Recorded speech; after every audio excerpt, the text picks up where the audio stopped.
सोचो, हम solar system के अंदर एक अजीब सा मिस्ट्री देखते हैं।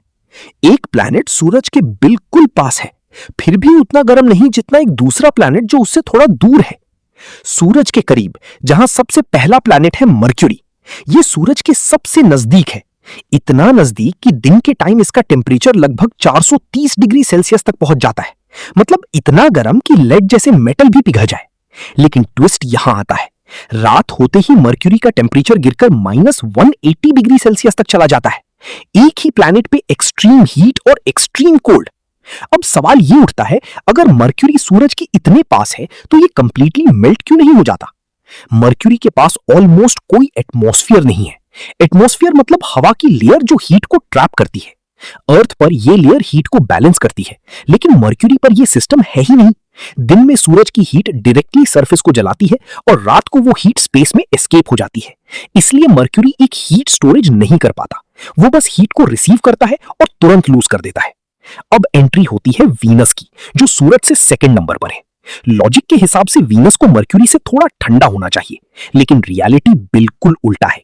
वीनस सोलर सिस्टम का सबसे गर्म प्लैनेट है। उसका एवरेज टेम्परेचर लगभग 470 डिग्री सेल्सियस है। और सबसे शॉकिंग बात, ये टेम्परेचर दिन हो या रात लगभग सेम ही रहता है। मतलब वीनस एक कांस्टेंट बर्निंग ओवन की तरह है। तो फिर वीनस इतना गर्म क्यों है? यहां आता है runaway green house effect. Venus का एटमॉस्फेयर बहुत ही थिक है, मोस्टली कार्बन डाइऑक्साइड से बना हुआ। ये गैस हीट को ट्रैप करने में एक्सपर्ट है। जब सूरज की सनलाइट वीनस पर पड़ती है तो हीट अंदर आती है, लेकिन बाहर नहीं जा पाती।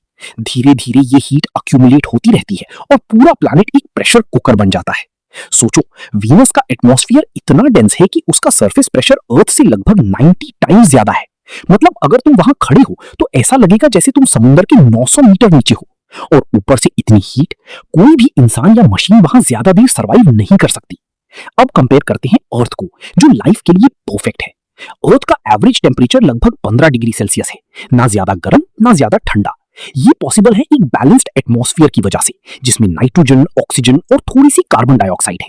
ये एटमॉस्फेयर हीट को ट्रैप भी करता है और एक्सेस हीट को स्पेस में जाने भी देता है। इसलिए अर्थ पर सीजन्स, वेदर और लाइफ एग्जिस्ट करती है। ये कंपैरिजन हमें एक बहुत बड़ा लेसन देता है। सिर्फ सूरज से डिस्टेंस ही डिसाइड नहीं करता कि प्लैनेट कितना गर्म होगा। सबसे इंपॉर्टेंट रोल होता है एटमॉस्फेयर का। और अगर हम ध्यान से देखिए तो वीनस एक वार्निंग भी है।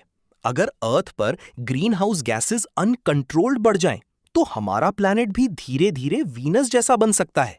तो जब तुम नेक्स्ट टाइम आसमान में चमकता हुआ वीनस देखो या मर्क्यूरी के बारे में सोचो, याद रखना, ये सिर्फ प्लैनेट्स नहीं है, ये नेचर के एक्सपेरिमेंट्स हैं जो हमें बताते हैं कि बैलेंस कितना जरूरी है।